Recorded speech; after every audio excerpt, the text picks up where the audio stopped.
I stood in the middle of the living room, holding the small, neatly wrapped gift my mom had just handed me. It was my birthday. But the air in the house didn't feel like a celebration. The room was familiar. The worn-out sofa, the faint smell of burnt coffee, the steady ticking of the wall clock. But today, it felt suffocating.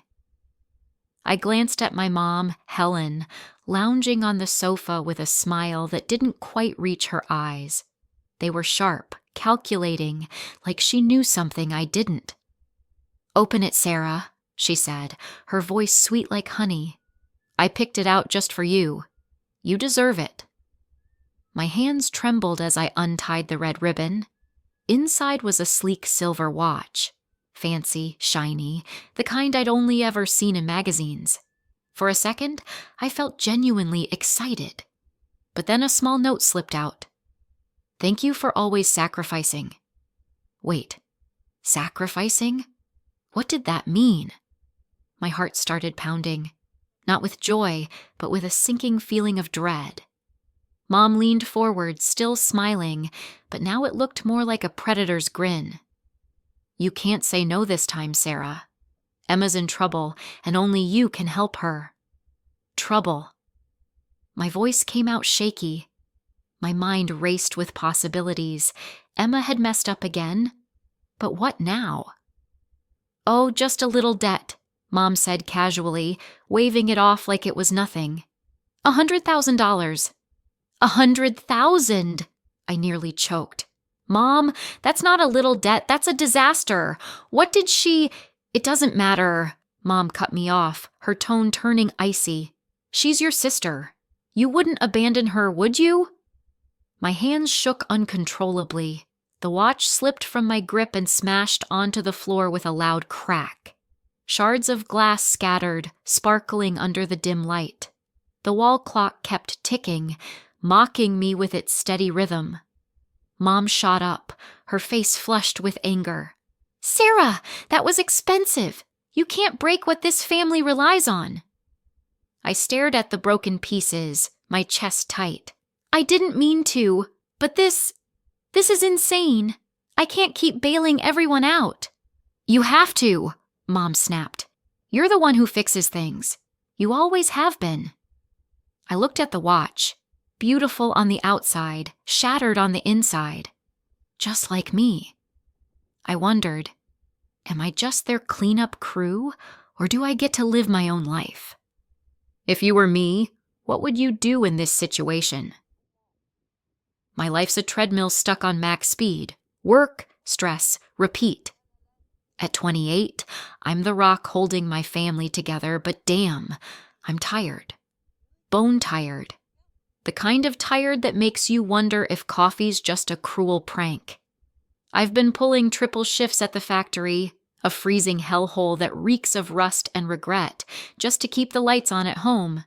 And maybe, just maybe, to hear a thank you that never comes. I wasn't always this person. Back in the day, I had plans, art school, a sketchbook bursting with ideas, a life that didn't mean steel-toed boots and calloused hands. But those dreams got buried under my family's mess, and now I'm the eldest daughter turned human ATM. Take my dad, David, 55. He's a master at dodging life's punches. Conservative as hell, he acts like money problems are someone else's job. Guess whose? Bills stack up like a shaky Jenga tower, and he'll just sip his coffee muttering, "Sarah'll sort it out." One time, I caught him tossing an overdue notice in the trash like it was junk mail, chuckling, "Not my circus, not my monkeys." Except it is his circus, and I'm the only one mucking out the stalls. Then there's Mom, Helen, 53, the queen of guilt trips. She's obsessed with keeping up appearances. Think cheesy Christmas cards with fake grins and captions about togetherness. She can twist my arm without even trying. "You're the eldest, Sarah. We need you." She'll coo, eyes all wide and pitiful.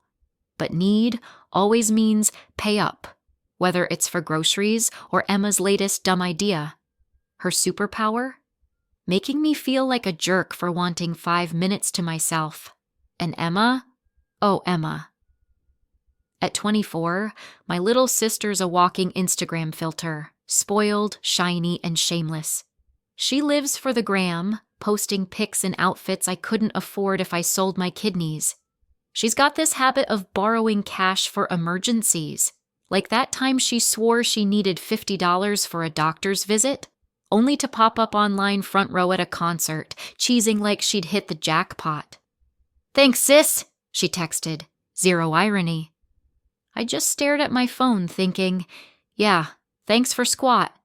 The worst memory still stings like hell.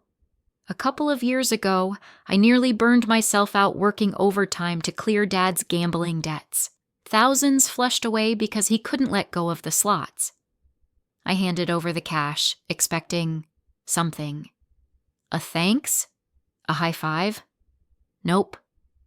My family took that money and jetted off on a beach vacation, without me. I found out from Emma's posts, sun-kissed selfies captioned family vacay vibes. I wasn't even tagged. When I asked Dad about it, he laughed, a big old belly laugh, and said, "You're the eldest, kiddo. It's your job to take care of us." I stood there, floored, wondering if eldest was code for doormat. Last night, sprawled on my lumpy couch after another soul-crushing shift, I scrolled through Emma's latest flex, a pic of her in a sparkly dress that screamed cha-ching, captioned, "Living my best life, thanks fam." I snorted. "Fam? You mean me, you little parasite." I zoomed in on that dress, probably worth more than my rent, and muttered, "Glad my sweat's keeping you dripping in sequins." It's not just the money that gets me, it's the loneliness, the way my sacrifices vanish like smoke. I skipped my own birthday last year to cover Emma's emergency, a new phone, big shock. I've stayed up late, calculator in hand, while my parents snored, trusting I'd magic their bills away. For what? To be cropped out of the family picture? Tonight, I dragged myself home to find Helen perched at the kitchen table, all smiles and hidden agendas. "Sarah, honey," she started, voice dripping like syrup. "Emma's in a pickle again. Needs a little help." I dropped my bag, exhaustion sparking into something hotter. "Mom, I'm tapped out. I can't keep bailing her out." Helen's face crumpled, Oscar-level drama. "But she's your sister. Don't you love her? Family sticks together." "Love her?" "Sure," I snapped, voice cracking. "But why's it always me sticking? Why not Dad? Why not you?" Helen sniffed, wounded. "Your father's too stressed, and I'm not getting any younger. You're the strong one, Sarah. We count on you." Strong one? Right. I wanted to flip the table, scream that I was drowning under their counting. But I just sighed, deflated.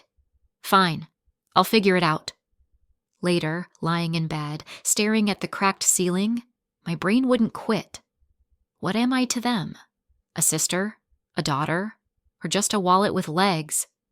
The question stuck to me like the damp factory air, thick and cold. Sleep took forever, but one thing hit me hard. Something's gotta change. And soon. I dragged my sorry ass into the bank, the glass doors hissing open like they were laughing at my dumb life choices. The air hit me hard, sterile, cold, with this faint stench of desperation that clung to everything.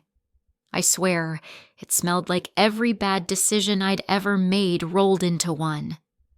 Amy was right behind me, hot on my heels, her voice cutting through the quiet like a chainsaw. "Sarah, don't you dare sign that damn thing. Emma's been playing you like a fiddle since we were kids. 100 grand? Are you out of your freaking mind?" My gut twisted into a knot, like it was trying to nope out of my body. I knew Emma was a walking disaster, always had been, always would be. But there was Mom's voice, stuck in my head like a broken record, all weepy and guilt-trippy. Family sticks together, Sarah. Yeah, sure. Like that's some holy mantra that fixes a lifetime of screw-ups. I hear you, Amy, I mumbled, kicking at the shiny floor. But it's not that simple. Not simple? Amy's voice ricocheted off the polished tiles, loud enough to make some suit in a corner flinch. You're not a damn cash cow. Tell Emma to sell her Gucci bags and figure her own crap out for once. I winced, my thumbnail already chewed down to a nub. She's right. I should just bolt. I could feel the exit calling me, practically begging me to run. But before I could even think about ditching, my phone buzzed in my pocket like a freaking alarm clock. I fished it out. Mom. My heart sank so fast it hit my shoes. I answered anyway. Sarah? Helen's voice came through, all cracked and dripping with tears. Emma's sick, baby. Real bad. If you don't help her, she might not make it. I froze, my brain short-circuiting. Sick? Like how sick? Awful, she wailed, laying it on thick. You're her only shot, Sarah. Please. Guilt slammed into me like a freight train on steroids. Sick? Emma? My mind spun out, picturing her all pale and pathetic, hooked up to tubes or something. Every ounce of fight I had left crumbled like a stale cookie. Okay, Mom, I said, voice barely there. I'll do it. Amy's jaw hit the floor. Are you kidding me? You're buying that sob story hook, line, and sinker? I couldn't even look at her. My head was a mess. Visions of Emma fading away, Mom crying at her bedside.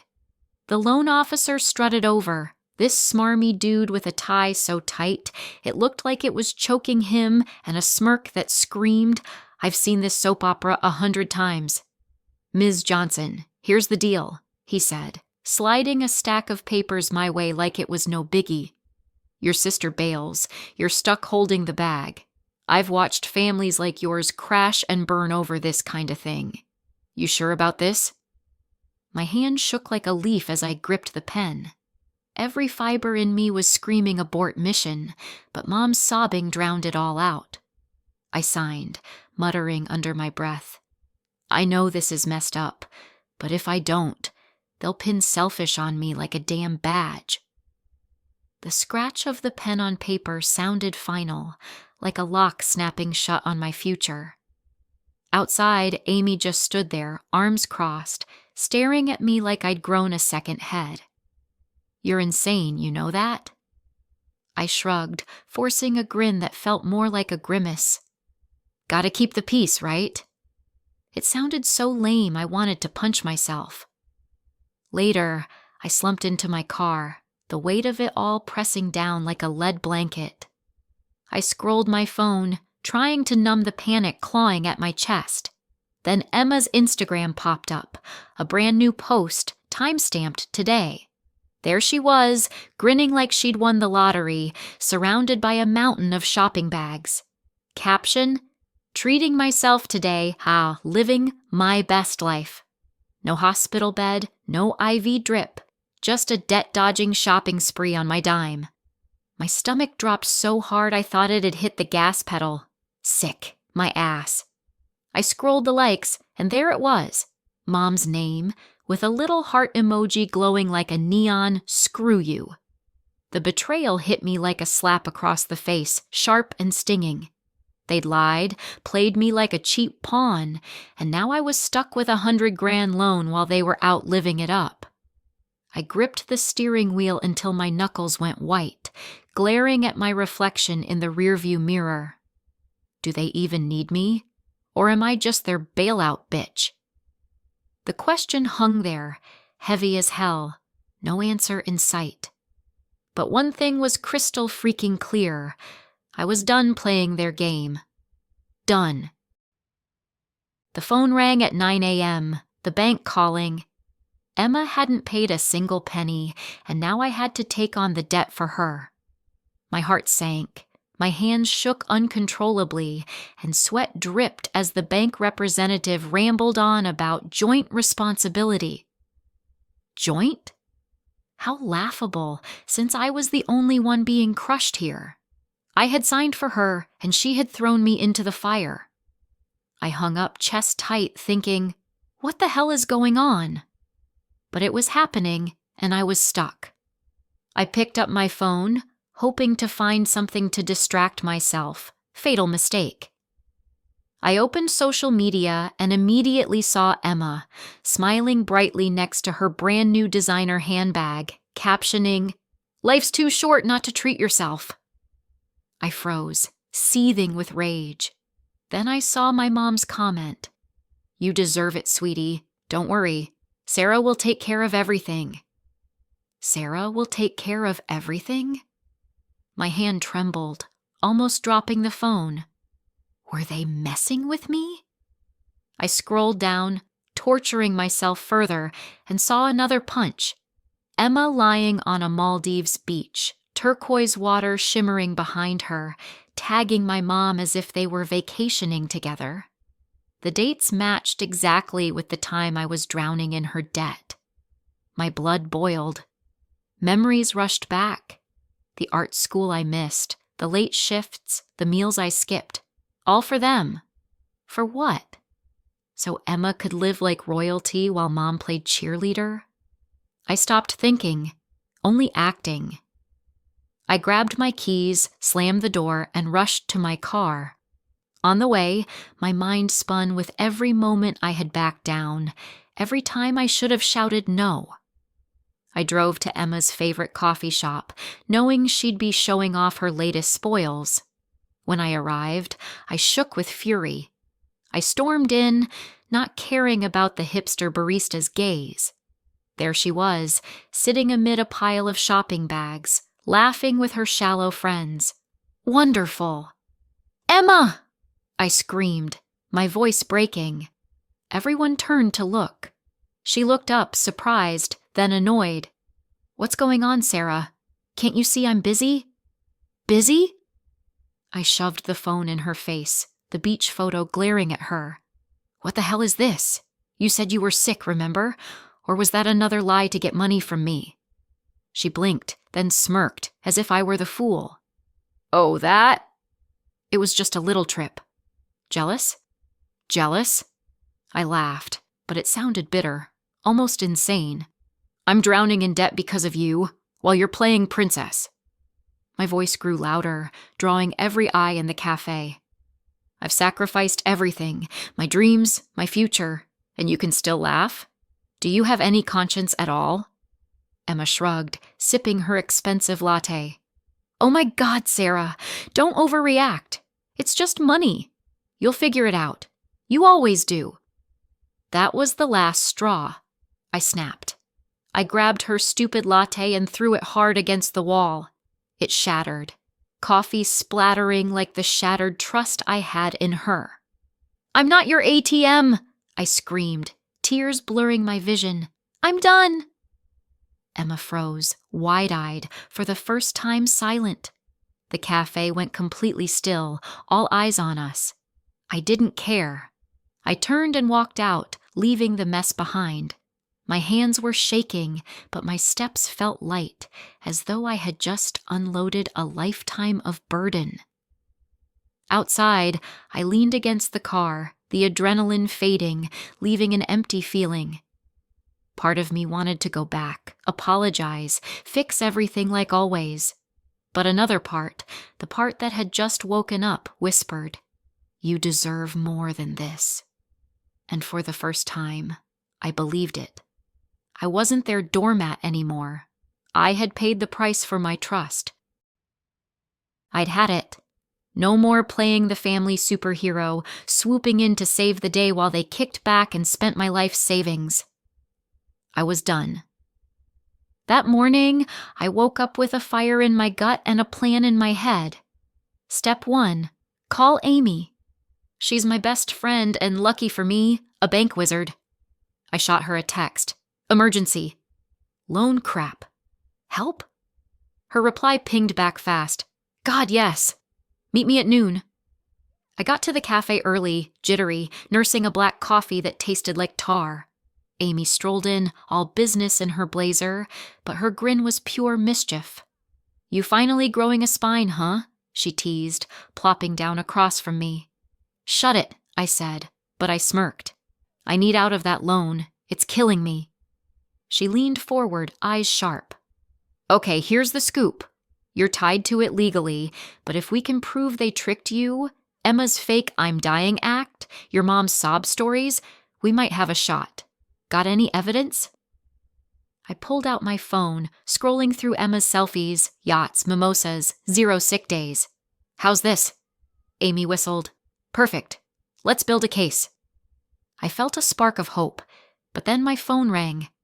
Mom. I groaned, but answered. Her voice hit me like a tidal wave of guilt. Sarah, how can you abandon me? If you don't help, how will I live? I clenched my jaw, picturing her crocodile tears. You lived just fine shoving me into debt, didn't you? She gasped. I'm your mother. And I'm your daughter, not your bank, I said, ice cold. Figure it out. I hung up, my pulse racing, but damn, it felt good. Barely a minute later, Dad called. I should have known he'd tag team me. Hey, sweetie, he started, all syrupy. Remember when I took you fishing? Just you and me, good old days. Family's everything, right? I snorted. Yeah? You remember using my college money for your Vegas weekend? I've got dreams too, Dad, and I'm done letting you trash them. He stammered, but I cut the line. 2 for 2. My hands were shaking, but I wasn't backing down. Then came Emma. I marched to her place, banging on the door. She answered, all smirks and sass, leaning against the frame. What, you think you're some saint? Without you, we'd still be fine. I saw red. My eyes landed on that stupid watch, the one Mom gave me, all, "You're our rock," engraved on it. I snatched it off her table, smashed it against the wall. Glass splintered, metal crunched, and it felt like chains snapping off me. I'm not carrying you anymore, I said, voice steady. I'm standing up for myself now. Emma's jaw dropped, but I didn't wait for her comeback. I turned and walked out, the air crisp, my steps light. For the first time in years, I wasn't dragging their weight behind me. I was free. This morning, I was sipping my coffee when my phone started buzzing like a chainsaw. Mom's name flashed on the screen, and I knew it wasn't good. Here we go again. I picked up, bracing myself. Sarah, they're here, she wailed, her voice cracking like she'd been crying for hours. They're taking everything, the car, the house, everything. I sighed, that old guilt creeping in, but this time I shoved it down. Who's they, Mom? And what do you mean, everything? The debt collectors and the cops, she sobbed. It's because of Emma. They say she's tangled up in some fraud mess. Oh God, Sarah, you have to come save us. I paused. Fraud? Emma? Yeah, not exactly a shocker. But instead of freaking out, I felt this weird calm wash over me. I'll come, I said, grabbing my keys. Not to save them, to watch the whole circus burn. When I pulled up, it was like stepping onto the set of a low-budget drama. 2 cop cars sat out front, lights lazily flashing like they had all day. A tow truck was parked nearby, the driver wrestling with the family's shiny SUV while the neighbors gawked like it was free entertainment. And right in the middle of it all was Emma, phone in hand, live streaming the whole disaster like it was her big break. I parked across the street, leaned against my car, and took a slow sip of coffee. This should be good. Emma was in full performance mode, waving her phone around, her voice high and shrill. Guys, this is insane. Total misunderstanding. Can you believe this? Her followers were eating it up, comments flooding in with laughing emojis, and F in the chat. I almost snorted. Misunderstanding? Sure, Em. Keep telling yourself that. Then the tow guy hooked up the SUV, and Emma's face went from smug to panicked in a heartbeat. "Wait, no! That's my car!" she screeched, dropping the influencer act. Her followers went wild. "LMAO! Repoed on live! Iconic!" She spun around, spotting me in the distance. "Sarah, do something!" I raised my coffee cup like I was toasting her. "Not this time, sis. You're on your own." Before she could scream back, Mom burst out of the house, clutching her chest like she was auditioning for a soap opera. "We've lost everything," she wailed, then collapsed onto the lawn in a dramatic heap. I rolled my eyes, always overdoing it. But I'll admit, I was a little worried, until I saw her peek one eye open to check if anyone was watching. Classic. Then came Dad, sneaking out the back in his ratty bathrobe and slippers, thinking he was slick. He made it halfway to the fence before a cop grabbed him by the collar. "You're not going anywhere," the officer said, dragging him back. And then the bombshell dropped. The cop held up a stack of papers. "This house is double mortgaged and in default. Did you know that?" Mom shot up from her faint, suddenly spry as hell. "Double mortgaged? David, what the hell did you do?" Dad stammered, his face turning beet red. I thought I could handle it. Just needed some cash for investments." "Investments?" Emma shrieked, forgetting her live stream. "You mean your poker nights?" The whole family imploded right there. Mom and Dad snarling at each other, Emma screeching about her ruined life. The cops just stood there, probably wishing they'd called in sick. And me? I just watched, sipping my coffee like it was the world's messiest reality show. Emma turned to me again, desperate. "Sarah, please! You always fix things. Help us!" I took a slow, deliberate sip, then shook my head. "I'm not your ATM anymore, Em. You dug this hole, climb out yourself." Her mouth hung open, speechless for once. Mom's sobs got louder. Dad stared at his feet, and the tow truck rumbled away with the SUV. The neighbors whipped out their phones, filming the whole circus, probably viral by dinner. I turned my back, walking to my car, the weight of years sliding off my shoulders. For the first time, they had to face the music without me bailing them out. And me? I felt lighter than I had in ages. Free. I stood in the middle of my new apartment, hands on my hips, surveying the chaos of half-unpacked boxes and mismatched furniture. It wasn't much.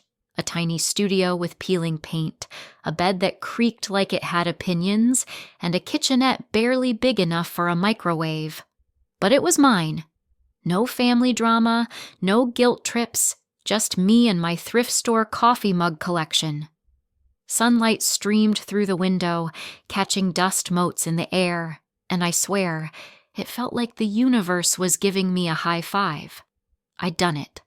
I'd walked away from the circus and into my own life. And yeah, it was scary. Like, what if I trip and faceplant into adulthood? But it was also exhilarating. For the first time in forever, I wasn't carrying anyone else's baggage, just my own, and honestly, it felt light as hell. That first week, I signed up for a career development course, something about unlocking your potential or whatever. I figured, why not? I'd spent years fixing everyone else's messes. Maybe it was time to fix my own. The classes were online, which meant I could do them in pajamas with a bowl of cereal balanced on my lap. Peak adulting. But the real game changer was the YouTube channel. I'd toyed with the idea for ages, and after a few glasses of cheap wine and a pep talk from Amy, "You've got stories, girl, tell 'em," I hit record. My first video was a hot mess. Shaky camera, me rambling about budgeting while my cat photobombed the frame. But somehow, people liked it. I called the channel Breaking Free with Sarah, half as a joke, half as a manifesto. It was about financial freedom, sure, but also about cutting ties with the crap that holds you back, like toxic family vibes. Cough. A few months in, I got an email that nearly made me spit out my coffee. Some local art gallery wanted to display my painting. Wait, my painting? The one I'd scribbled in a fit of rage and inspiration after the whole family blow-up? It was a bird breaking out of a rusty cage, wings spread wide, soaring into a splash of color. I'd titled it Unchained, mostly because I was feeling dramatic that day. Apparently, a friend had snapped a pic and submitted it without telling me. Sneaky, but hey, it worked. I read the email 3 times, heart pounding. "We'd be honored to feature your work in our upcoming exhibit," it said. Honored? Me? I called Amy, practically shrieking. "Dude, I'm gonna be in a gallery, like a real one," she laughed. "Told you, your art's killer. Now go buy yourself a fancy hat or something." The gallery opening was surreal. I stood there in a borrowed dress, clutching a glass of wine I was too nervous to drink, watching strangers stare at my painting. Some nodded thoughtfully, others whispered to each other. I felt exposed, like they could see every messy part of my life splashed on that canvas. But then a woman approached me, her eyes kind. "This is yours?" she asked, nodding at the bird. "Yeah," I said, bracing for judgment. "It's powerful," she said. "I've been there, trapped, I mean. Took me years to break out." We talked for ages. Her name was Lynn, and her story was like a mirror of mine. Family leeches, guilt trips, the whole deal. By the end of the night, we'd swapped numbers and half-joked about starting a support group. 2 weeks later, we did. It was small, just a handful of us in a community center basement. But it felt like a lifeline. We called it Unchained after my painting. Fitting, right? Meanwhile, my phone kept buzzing with texts from my family. "Mom, we're so sorry, Sarah. Please come home." Dad, "Let's talk, kiddo." Emma, "Miss you, sis." I read them, then deleted them one by one, a tiny smile tugging at my lips. "I don't need apologies," I whispered to myself. "I need my life." And for once, I had it. The final gallery night, I stood in front of my painting, the bird's wings catching the light just right. A small crowd had gathered, and I overheard someone say, "It's like she's finally free." I smiled, not bothering to correct them, because yeah, that bird was me, battered but soaring. And as I looked around, at the art, at Lynn laughing with our group, at the life I'd clawed back, I knew I'd made it. Not to some perfect happily ever after, but to a beginning. My beginning.